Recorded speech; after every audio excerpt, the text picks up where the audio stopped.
नमस्कार एवरीवन। सो आज हम अपनी सीरीज़ को आगे बढ़ाते हैं एंड आज हम पढ़ने वाले हैं कि आप डेटा में से किसी भी वैल्यू को कैसे डिलीट कर सकते हैं। ठीक है, किसी भी कॉलम को किसी भी रो को कैसे डिलीट कर सकते हैं। ये जो टॉपिक है सारा मैंने पढ़ा दिया है, बस ये छोटा सा टॉपिक बचा है एंड इसके बाद हम अपनी प्री प्रोसेसिंग को स्टार्ट करेंगे। ओके, ये छोटा सा टॉपिक बचा था, आज इसे भी कंप्लीट कर लेते हैं फटाफट से। ओके, तो मैंने एक डेटा को इंपोर्ट कराया है फंडस लिस्ट नाम से। पिछली वीडियो में मैंने यही यूज़ किया था, इफ़ यू अगर आपको याद है तो। ओके, तो एक बार इसे चलाकर देख लेते हैं। लेट्स सी, एक सेकेंड।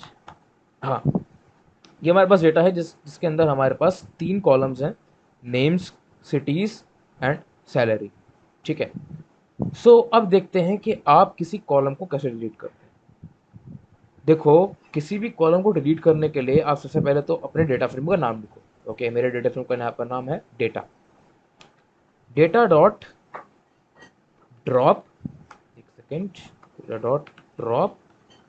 अब इस ड्रॉप के अंदर, इस ड्रॉप के पैरेंथेसिस के अंदर आपको 3 एट्रीब्यूट स्पेसिफाई करने होते हैं। ठीक है, सबसे पहला एट्रीब्यूट तो है कि भैया आपको डिलीट क्या करना है। ठीक है, अभी मुझे कॉलम को डिलीट करना है तो मैं क्या करूँगा। फॉर एग्जाम्पल मुझे सिटी वाले इस पूरे कॉलम को डिलीट करना है, तो हमें कुछ नहीं करना, सिंपली अपने सिटी वाले कॉलम का नाम लिखते हैं बस। ठीक है, इस कॉलम का नाम लिखो एंड देन कॉमा डालकर एक एट्रीब्यूट लिखो एक्सेस। ठीक है, और एक्सेस को इक्वल्स कर दो 1 के। ये मैंने क्यों किया, क्योंकि देखो क्या है कि ना डेटा फ्रेम ऐसे चलता है कि जो सारी रोज होती हैं उनका एक्सेस होता है 1।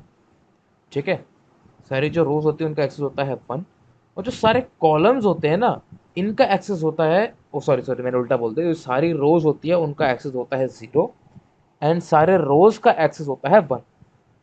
ठीक है, जब आप स्पेसिफाई यहाँ पर करते हो कि एक्सेस इक्वल्स 1, तो ये क्या करता है कि ना ये ढूंढेगा, अच्छा एक्सेस इक्वल्स 1 है मतलब कॉलम्स की बात हो रही है, तो ये सिटी को कॉलम्स में ढूंढेगा। ठीक है, instead of searching in the indexes. ठीक है, सो ये कर दिया आपने। ठीक है, एक्सेस इक्वल टू 1, देन आपको एक कमांड, एक एट्रीब्यूट और होता है इन प्लेस। ठीक है, इन प्लेस क्या करता है कि अगर आपने in place equals to false किया है तो ये आपके सामने ये तो कर देगा, आपके सामने डिलीशन तो कर देगा, पर जब आप उस डेटा को दोबारा से देखोगे तब वो डिलीट नहीं करा होगा एक्चुअली। ठीक है, ये बस आपके सामने दिखा देता है, अच्छा ठीक है ये डिलीट होके ऐसा लगेगा। ये आपको डेटा फ्रेम रिटर्न करता है जिसके अंदर वो वाला कॉलम नहीं है, सिटी वाला कॉलम नहीं है इसके अंदर, है ना। बट जब आप एक्चुअली उस डेटा को प्रिंट करोगे तो वो है अभी भी। ठीक है, अगर मुझे परमानेंटली इस कॉलम को डिलीट करवाना है देन आपको in place equals to true करना पड़ेगा। ये करते ही ये देखो, वो जो कॉलम था वो परमानेंटली डिलीट हो गया। ओके, अगर इन प्लेस की वैल्यू फॉल्स है तो वो टेम्पोररी होता है, बस आपको दिखाने के लिए। अगर आपने इसे ट्रू कर दिया तो परमानेंटली उसको डिलीट कर देता है। ठीक है, काम करता हूं मैं, यहां पर लिख देता हूं फटाफट। फर्स्टली तो एक बात लिखनी है कि कॉलम्स का एक्सेस होता है, एक सेकेंड, एक्सेस होता है 1 एंड रो का एक्सेस होता है, एक सेकेंड, रो का एक्सेस होता है 0। ठीक है, ये बात हो गई एंड वाई में बता देते हैं। हाँ, ये बात है। और इन प्लेस अगर फॉल्स है तो वो बात भैया टेम्पोररीली हो रही है, उसने आपका एक्चुअली में डिलीट नहीं किया है।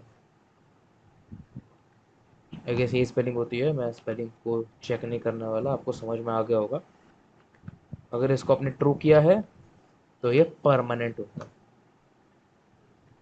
ओके, ये मैंने यहाँ पर लिख दिया है। जब आप इस वाले जुपाइटर की फाइल को डाउनलोड करेंगे मेरे ड्राइव वाले लिंक से, तब आपको ये लिखा हुआ मिल जाएगा। ओके, ऐसे कर सकते हैं आप एंड ऐसे आप कॉलम्स को डिलीट कर सकते हैं।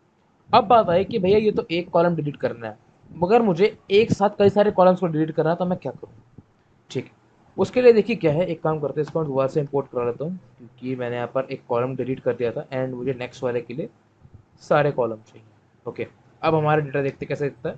हमारा डेटा वही 3 कॉलम्स वाला डेटा बन चुका है। ओके, क्यों? क्योंकि मैंने इसे दोबारा से इंपोर्ट करा लिया था। अब अगर मुझे 2 कॉलम डिलीट करने हैं जो कि हैं सिटी और सैलरी, तब मैं कैसे करूँ? देखो, बहुत सिंपल प्रोसेस है।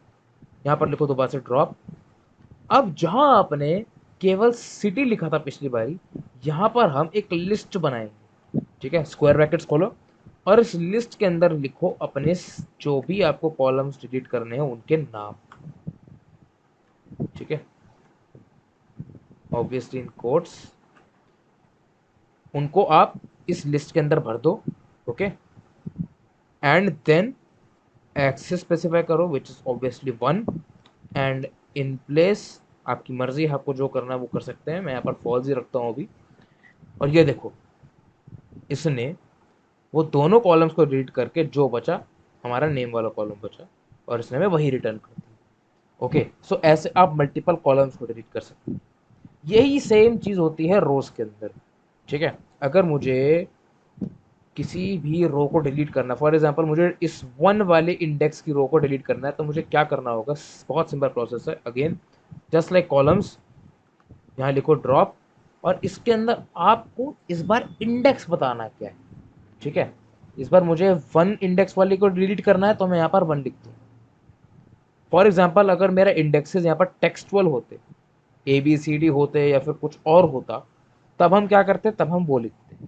जो इंडेक्स होगा आपको वही लिखना है। ठीक है, ये कर दिया। एंड इधर आपको एक्सेस इक्वल्स टू क्या करना होगा?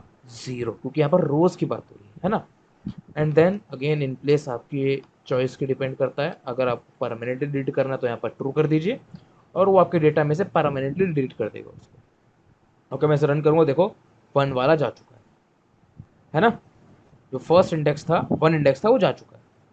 ओके, अब सिमिलरली अगर मुझे मल्टीपल रोज को डिलीट करता हूँ, मैं क्या करूँगा? अगेन वही लिस्ट खोलो, लिस्ट के अंदर जो जो आपको क्या नाम है, जो जो आपको इंडेक्सेस डिलीट करवाना है आप करा सकते हैं। फॉर एग्जाम्पल, इस बार मैं कराना चाहूँगा 1, 3 और 4 को। ठीक है, तो हम क्या करेंगे? 1, 3, 4 लिख देंगे लिस्ट में, then axis again equal to 0, and in place equals to false ही रखता हूँ अभी मैं, क्योंकि मैं डेटा में कुछ चेंज नहीं करना चाहता। ओके, ये देखो, इसने क्या किया? इसने फर्स्ट जो था उसे डिलीट कर दिया, थर्ड और फोर्थ उन सबको भी इसे डिलीट कर दिया। सो ऐसे आप डिलीशंस कर सकते हैं अपने डेटा के अंदर। अगर फॉर एग्जांपल आपके डेटा में कुछ वेस्ट कॉलम है तो उसे आप डिलीट कर सकते हैं, कोई वेस्ट रो है तो डिलीट कर सकते हैं आप। ओके, सो यही था यार इस वीडियो में। एंड अब अगली वीडियो से data pre processing properly start करेंगे। ठीक है, वो एक प्रैक्टिकल एग्जांपल की तरह लेने वाले हैं हम। एक डेटा, 2 डेटा सेट्स उठाएंगे एंड उसके ऊपर हम एनालिसिस करने वाले हैं। Okay, so that's it for the video. अगर आपको वीडियो हेल्पफुल लगी हो तो आप इस वीडियो को लाइक करिए। अगर चैनल पसंद आया हो तो उसे सब्सक्राइब भी कर सकते हैं, दैट्स अप टू यू। तो चलिए मिलते हैं अगली वीडियो में, तब तक के लिए बाय।